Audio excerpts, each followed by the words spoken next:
Good afternoon. So as Dr. Turner just said, one of the most important things we can do is take what we've learned today and take it back to the White House. It's great that we all showed up today. We all learned about, we all heard about, but what do we do with it? And being here today is only 1% of what it takes to change our community and the education of our future. So with that being said, we're going to start off with our students. Let's hear from their ears to their words what they got out of it, and then we'll add to it as a group. So our first student is Ms. Brianna Savage.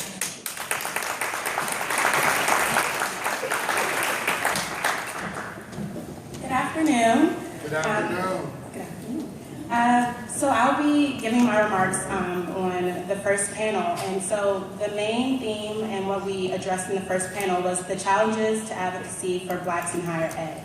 I have three main taking points that are the most important for me. And so I identify low expectations. I think that came up a lot.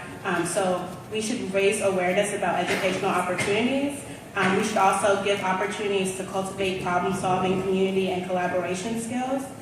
Challenging the notion that failure is normal, and also raising the bar, starting in K through 12, to produce better outcomes in higher education and professional endeavors. The second challenge I identified was the lack of community engagement and social responsibility. So what that requires is an increase in accountability from educators, parents, and also corporations. Secondly, we should establish support systems and provide access to opportunities that will adequately prepare students for higher education. And the last challenge that I identified was the lack of dignity in the classroom.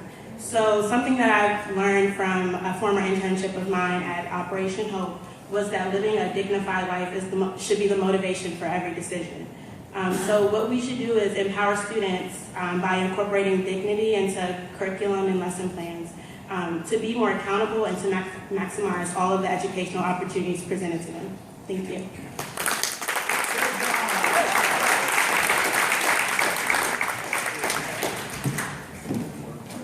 Thank you, Ms. Brianna. And second, we'll have Mr. Skylar Dunn.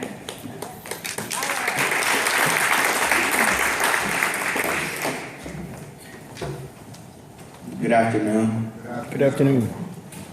My name is Skylar Dunn, and I'm a senior here at USC. I'm a Marshall major, actually, and I must say I'm remiss that I never got to take Dr. Sharoni Little for any of my classes. So we'll talk about that after this panel. So there were so many great points in the second panel, and the title was Trends Impacting Competitive College Readiness and Completion Outcomes. The first thing, Dr. Sharoni Little pointed on globalization and digital media. As she stated in Marshall, I think we're all required to do some type of global partnership. And myself, I got to travel to Italy last winter break. I did like a wintermester, and we partnered with a university over in Italy, and we studied Italian economics and fashion and how it's driving their industry.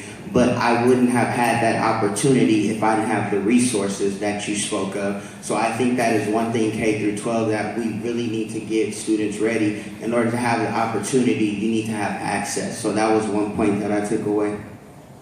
Second, Constance, you brought up a great point about the University of Phoenix.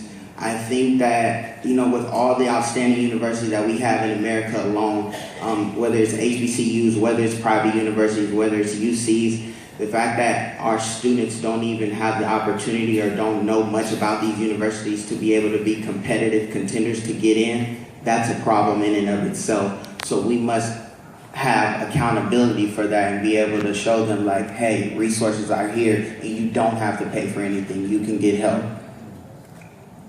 Lastly, this is since we have to do three because I have way more than three, but I'll just touch on this one. Expectation and opportunity are two different things. Someone can expect you to do something, but if you don't have that opportunity presented to you, it's hard to meet that expectation, and it goes back to the globalization and access in the classroom. So if we're going to make expectations for these students, we need to provide them with the opportunity to be able to have access to these different opportunities. And so those were the three things that I took away today from the panel, and thank you all again for having me.